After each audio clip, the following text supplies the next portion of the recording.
আসসালামু আলাইকুম। আমি এখন বানাচ্ছি চট্টগ্রামের বিয়েবাড়ির খুবই মজার একটা আইটেম। এটা হচ্ছে ফুলকপির ডালনা।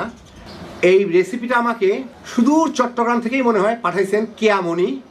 তৈরি করা খুবই সহজ, কিন্তু খাইতে যে কতখানি মজার যারা খাইছেন তারা তো জানেনই, আর যারা জানেন না একবার বানায় খান। তো আসেন দেখি শুরু করা যাক। আমি এখানে আধা টেবিল চামচ পোস্তদানা, আধা টেবিল চামচ কালো সরিষা নিয়ে নিছি। এইগুলাকে আমি একটু ধুয়ে পানি দিয়ে ভিজায় রাখবো। ভিজায় রেখে প্রায় আধা ঘন্টার মতো ভিজায় রেখে এগুলোকে আমার বেটে নিতে হবে। ভিজায় রাখলে একটু নরম হবে, তারপর বেটে নিব। আমি একটা কড়াইয়ে তেল গরম করে তার মধ্যে 7-8টা আলু এইভাবে অর্ধেক করে কেটে নিচ্ছি। এগুলাকে দিয়ে একটু ভেজে নিব। আলুগুলাকে কিন্তু আমি হাই হিটে ভাজতেছি যাতে একটু বাদামি বাদামি লাগে একটু দ্রুত আর কি। এই 5-6 মিনিট হাই হিটে আলুগুলাকে একটু লালচে করে ভেজে আমি এখন আলুগুলাকে তুলে নিব। তুলে আমি এখানে একটা ছোট সাইজের ফুলকপি, কিন্তু কাটার পর অনেকগুলো হয়ে গেছে, এইগুলাকে একটু ভেজে নিতে হবে আমার। ছোট না বলতে পারে, একটু মাঝারি সাইজের ফুলকপি আর কি। মিনিট 5 ভেজে এগুলো বাদামি বাদামি হয়ে গেলে আমি এগুলোকে তুলে নিব।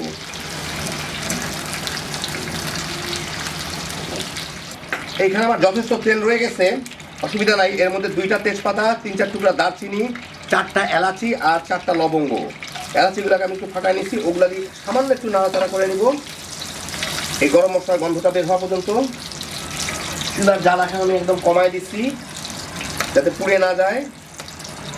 একটু নাড়াচাড়া করে আমি এর মধ্যে দিয়ে দিব, এখানে হচ্ছে বড় সাইজের 2টা দেশি পেঁয়াজ বাটা আছে আর 1 টেবিল চামচ আদা রসুন বাটা আছে।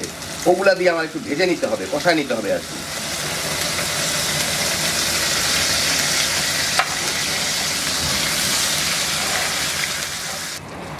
এই পেঁয়াজ আদা রসুন বাটাটা একটু বাদামি বাদামি করে ভাজা হইলেই আমি এখন এর মধ্যে দিয়ে দিচ্ছি 1 চা চামচ হলুদের গুঁড়া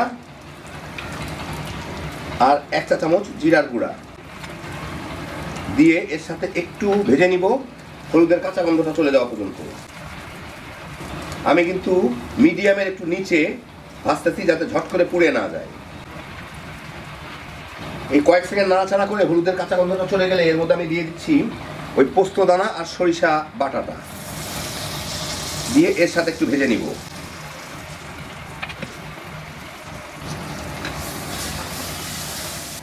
এই মিনিট খানেক ভেজে এর মধ্যে আমি একটু সামান্য পানি দিয়ে কষাবো। 3-4 মিনিট কষায় এটা তেল ছেড়ে দিলে এর মধ্যে আমি দিয়ে দিব স্বাদ মতো একটু লবণ। প্রথমে লবণ দেই নাই, লবণটা লাগবে।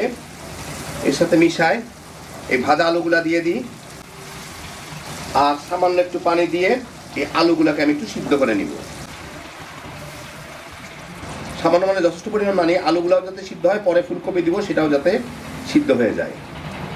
ফুলকপিটা সিদ্ধ হয়ে গেছে অন্তত পক্ষে 50% উপরে, বাকিটুকু যাতে হয়ে যায়।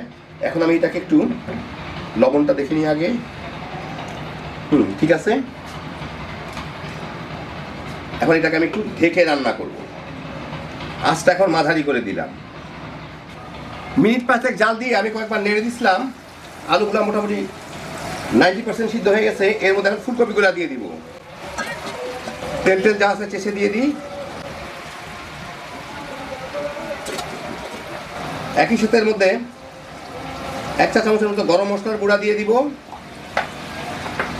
কটা কাঁচামরিচ দিয়ে দিব, দিয়ে এটাকে মিশায় আমার একটু রান্না করে নিতে হবে যাতে ফুলকপিটা সিদ্ধ হয়ে যায় যেইটুকু বাকি আছে।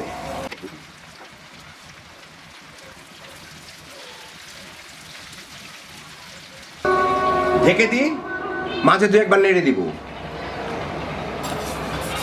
6-7 মিনিট জাল দিলাম, কয়েকবার নেড়ে দিছিলাম। ফুলকপিটা সুন্দরভাবে নরম হয়ে গেছে, একদম গলে যায় নাই। এখন এর মধ্যে আমি 1 টেবিল চামচের কাছাকাছি ঘি দিয়ে দিব, দিয়ে এইটাকে আমার একটু মিলাই দিলেই হয়ে যাবে। সাবধানে ফুলকপিগুলো যাতে আবার টুকরা টুকরা না হয়ে যায়, একটু নরম হলে কিন্তু এগুলা ভেঙে যাইতে থাকে।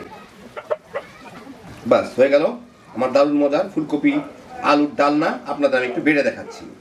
তো এই দেখেন হয়ে গেল আমার দারুণ মজার চট্টগ্রামের বিয়েবাড়ির আইটেম ফুলকপির ডালনা। বিয়েবাড়ির আইটেম আসলে খুবই মজার হয়। অনেক ধন্যবাদ কেয়ামনিকে এই রেসিপিটা পাঠানোর জন্য। এটা তৈরি করা যেমন সোজা, কিন্তু খাইতে যে কি মজা একবার বানাইলেই বুঝবেন, আঙ্গুল চেটে খাওয়ার মতো। বাচ্চা বড় সবাই তামা তামা করে খায় ফেলাইতে পারবেন। এটা ভাত পোলাও দিয়ে যেমন খাইতে পারবেন, রুটি দিয়েও তেমন খাইতে পারবেন। হ্যাপি জোশের একটা আইটেম। আল্লাহ আপনাদের সবাইকে ভালো রাখুন, সুস্থ রাখুন, নিরাপদে রাখুন। ইনশাআল্লাহ বেঁচে থাকলে আবার দেখা হবে। আল্লাহ হাফিজ।